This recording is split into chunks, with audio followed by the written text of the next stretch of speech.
Darwin ke Papua setengah jam pakai Hercules. Untuk apa? Kalau terjadi gejolak di Papua, ya pasti mau tidak mau. Amerika itu nggak nunggu perintah PBB, Pak. Apa kata dia? Ya nggak? Irak nggak pakai PBB, serbu aja deh. Ya. Jadi saya hanya titip, Pak. Kalau Anda percaya pada kami, Indonesia, tolong kami bantu. Dia nitip pada saya apa, Pak? Berantas terorisme. Ya, kita juga undang-undang kita dan kita ya memang teroris harus kita hadapi kan, Pak. Gitu kan? Ya, nggak ada salah apa-apa kan? Oke. Tapi saya juga minta komitmen Anda sih. Dan itu alhamdulillah, Pak. Nah, jadi hati-hati. Saya bilang, waktu saya kan 2014 salah satu orang yang ngawal Pak Jokowi. Sampai Ibu Mega menentukan bahwa Jokowi calon presiden dari PDIP pun salah satunya saya, Pak, yang menggarap. Saya bilang sama Pak Jokowi, besok kalau Anda jadi presiden, jangan khawatir provinsi-provinsi lain. Satu provinsi yang Anda harus atensi. Karena di banyak hal, Pak, susah tadi. Hasil penelitian Profesor Selo Sumarjan, waktu itu beliau dipesankan kepada Bu Mega, tolong ini ada satu penelitian beliau, jangan dibuka sebelum saya meninggal. Jadi wasiat, Pak. Setelah beliau meninggal, Bu Mega jadi presiden. Dibacalah dalam sidang kabinet. Yang membaca Pak Malik Fajar. Isinya mengatakan, Pak, bahwa orang Papua itu terhadap suku lainnya di Indonesia ini, dia merasa inferior. Apapun merasa berbeda. Sulit untuk disatukan. Itu dibacakan dalam sidang kabinet. Nah, yang belum saya melihat apa langkah pemerintah terhadap hasil penelitian Profesor Selo Sumarjan. Saya menjawab, Pak, ini adalah harus ada asimilasi supaya perbedaan fisik yang jauh itu ya akan lebur, Pak. Apa yang saya praktekkan, Pak? Saya pertama kali merubah aturan masuk polisi, Pak. Kalau pakai standar nasional, Pak, sampai kapanpun orang Papua nggak akan pernah menjadi polisi Indonesia. Kalau standar NEM harus sekian, nggak ada, Pak. Sehatnya harus begini, nggak bisa. Tesnya harus begini. Jadi saya standar minimal aja, Pak. Asal sehat, lulus SMU. Saya terima. Saya keliling waktu itu Kapoldanya Pak Mademantu. Saya beri jatah, berapapun dapat kita jadikan polisi. Masuk sekolah polisi, masuk. Seluruh Papua, tidak ada Papua Barat, masih satu. Cuma dapat 200. Yang nggak pakai tes itu cuma dapat 200. Akhirnya saya untuk 500 orang, 300 masih tetap pendatang. Jadilah 500 saya didik. Habis itu, Pak, selesai kurang 2 bulan mau selesai, saya bawa ke Pulau Jawa, Pak. Waktu itu saya taruh ke Porong. Selama itu suruh bersosialisasi, asimilasi banyak di luar. Dan kita juga diam-diam, kamu pulang bawa pacar. Pacarnya ya orang Jawa kan, polisi laki-lakinya, Pak, orang Jawa kan mau juga kan, Pak. Ya nggak, karena sudah ada pekerjaan polisi apa semua, hampir semua dapat, Pak, bawa pulang. Nah ini yang sebetulnya, Pak, tapi tidak boleh ketahuan ya, Pak. Bagaimana ya sesuatu program yang bisa akhirnya terjadi asimilasi tanpa pemaksaan. Itu mestinya Pak pemerintah. Ini yang belum dapat jawaban. Kalau transmigrasi jawaban kita, Pak, diusir, Pak. Diusir karena transmigrasi akan kelompok kan, Pak. Per desa, per kampung. Tapi kalau masuk kemudian mereka bercampur, nah ini yang harus dijawab, Pak. Saya sampaikan Pak Jokowi, Pak, jangka panjang, Pak. Coba tuntutan apa aja, Pak? Kesejahteraan kurang apa, Pak? Ya, berapa puluh triliun otonomi khusus. Apa yang terjadi, Pak? Ya kan, dikorupsi, Pak. Waktu kita tangkap orang Papua, ya, dia bilang, ini kan uang kita, kekayaan kita. Dulu dimakan tas penuh duit kontan. Iya, dulu dimakan orang Jawa terus katanya. Sekarang kita kan begitu Pak. Dia nggak takut korupsi itu. Nah sampai waktu itu saya katakan, kalau korupsinya beli rumah di Jakarta, di Pondok Indah, ya apa, nggak apa-apa deh. Yang harus kita kejar, uangnya dibawa dari luar negeri. Kenapa? Ini beli senjata. Maka Pak, saya bangun dengan kapal polisi Australia. Saya dapat datanya semua. Orang-orang Papua yang beli ini, beli apa. Kalau di sana yang beli rumah, saya diamkan Pak. Kalau dibawa keluar terus masih dalam bentuk uang, ini yang kita bahaya Pak. Kalau didepositokan di bank, TNC, itu kita Pak, kejar. TNC ya. Iya, Transnational Crime. masuknya itu. Jadi saya bahayanya Pak beli senjata. Senjata di pasar gelap kan murah sekali. Dulu saya nangani gampang. Itu sampai saya bilang itu komandan kamu itu korupsi. Kenapa? Saya bilang minta ke dalam negeri kan Pak, orang-orangnya yang cari duit itu. Yang Nipu-nipu ya. Atau orang Aceh yang di sini kan Pak. Ya enggak, dipalakin kan Pak. Orang Aceh yang sudah di Jakarta dipalakkan Pak. Itu arasnya senjata itu Pak, harganya katanya 20 juta. Padahal di pasar gelap itu cuma 2 juta. Saya ulang ini pemberontak korupsi juga. Sampai saya menemukan itu Pak. Nah, jadi saya bilang hati-hati ngadepin.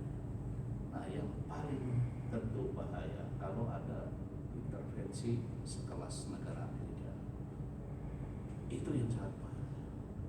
Jadi kita, saya nggak tahu pada suatu saat saya ketemu sama Pak Mahfud MD ini, tapi beliau belum jadi Menko. Saya ceritakan seperti ini, beliau kaget semuanya. Tahu-tahu jadi Menko, senang saya Pak. Karena begini kan Pak, pikirannya kan kadang kita kan sama Amerika tuh pokoknya benci aja kan Pak. Saya bilang kita mau benci juga mau apa? Kita bisa lawan Amerika kan nggak bisa. Ya, daripada kita nanti diintervensi, kita kehilangan. Iya, masuk akal. Lah iya. Nah, saja nggak bisa melawan. Lah iya, mau apa gitu loh. Jadi saya. Tapi Pak Ambassador, waktu Bapak jadi Kapolri kan nggak ada cerita tentang Zaitun. Nggak masuk dalam listing teroris kan? Oh enggak. Enggak Pak. Kalau enggak saya duluan. Ini sudah mutalatir sudah. Saya duluan Pak. Ini yang orang lain tidak tahu. Ya, kalau ya biasalah Pak. Pak, Bapak tahu analisanya Pak. Jadi kita terbuka aja cerita Pak. Sekelas Presiden SBY itu Pak. Jadi pada waktu bom Bali nih, panik semua kan Pak, bingung semua apa nih. Tokoh-tokoh nasional agama lah juga, kelompok-kelompok masih dulu dari apa, terutama dari Muhammadiyah kan, nudingnya apa, itu mikronuklir dari Amerika. Saya bilang apa benar? Kalau bom biasa nggak mungkin, kan begitu Pak. Saya sudah ungkapkan anak-anak dari Trenggulun, ya nggak? Ada lagi tokoh nasional ngomong, anak Trenggulun kok bisa bikin bom, itu bohong lah. Itu pasti Amerika. Setelah kita bisa ungkapkan semua apa, ya, baru semua yang tadinya nggak percaya pada saya yakin. Ini maaf yang tidak percaya. Pertama kali yang diserang siapa? Saya suruh nangkep Pak Hendro Priyono. Loh, kan kaget semua kan? Karena apa? Saat bom itu Pak Hendro tuh ada di Australia. Sampai orang bilang ini permainan Intel. Sampai saya bilang ini tokoh nasional nih ngomong. Pak Dai, tangkap dia dulu. Bagaimana saya tangkap Pak? Kepala bin. Lillahi ta'ala loh Pak. Saking paniknya semua kita. Ya, saling tuduh, saling curiga ini. Setelah itu kita bilang tunggu dulu. Saya pokoknya Saya menggunakan, kalau anak-anak Bapak dengar adik-adik saya ngomong sekarang scientific crime investigation tuh saya mulai ngomong. Sekarang tidak, saya scientific crime investigation. Saya ikut kursusnya di Surabaya, Pak. Saksi Tangan Bapak Datuk Tun. Tan Sri ya. Bela negara. Iya Pak, karena apa? Karena kalau tidak ada secara saintifik, kita pakai dugaan-dugaan Pak. Ya. Saya sampai Pak membongkar bom Bali itu pakai 2 tim Pak. Tim pertama yang pegang scientific crime investigation itu saya suruh pimpin Made Mangku Pastika. Terus ada tim intel Pak. Itu tim yang menampung semua namanya paranormal Pak. Ada lagi yang pakai agama, macam-macam Pak. Itu saya tampung sendiri. Tidak boleh ganggu ini Pak. Yang ini saya hadapi sendiri Pak. Sampai bawa Pak foto. Nih lihat, ya terorisnya di masjid ini. Gambarnya orang kita. Seorang dikenal lagi. Saya lihat nih ini teknik main cropping ini. Foto kan. Ini masjidnya masjid apa? Wah nggak tahu Pak. Masjid Bapak cari aja. Saya coba ujung. Ini kok masjid apa?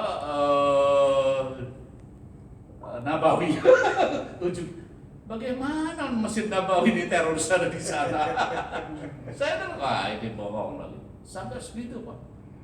Ada yang lagi mengaman, Pak Bapak harus begini. Saya jalani Pak. Bapak harus berangkat datang ke sana, saya ikuti Pak. Tapi saya tetap percaya yang saintifik ini Pak. Nah itu yang membongkar ke saintifik Pak.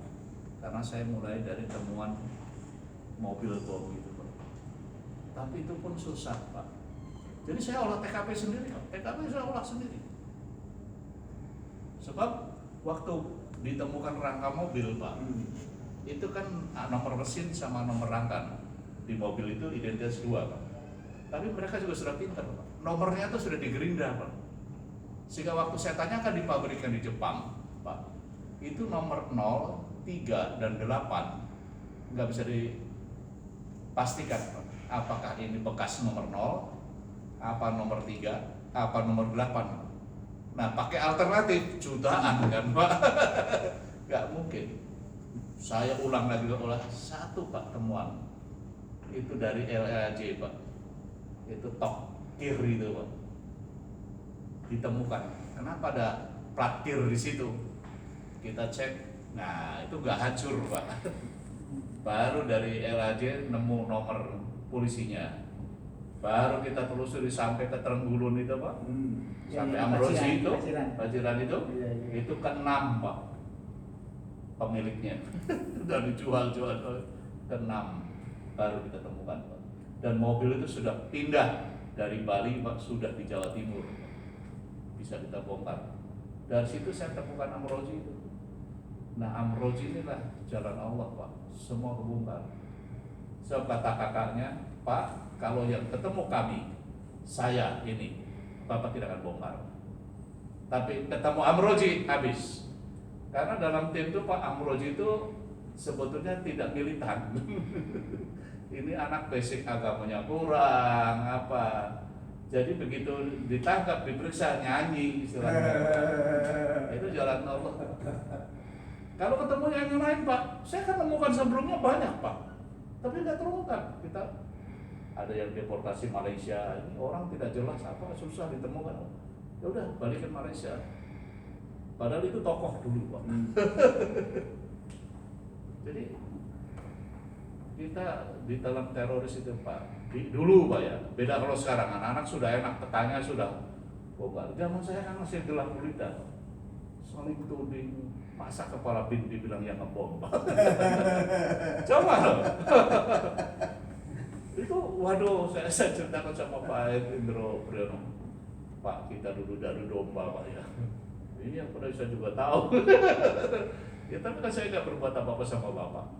Padahal disuruh nangkep Bapak. Ya enggak lah ya memang. Teroris dulu tuh kita buta sih Pak. Buta. Tidak jelas ini siapa. Karena begini Pak backgroundnya. Ada bom. Itu katanya loyalisnya Pak Harto.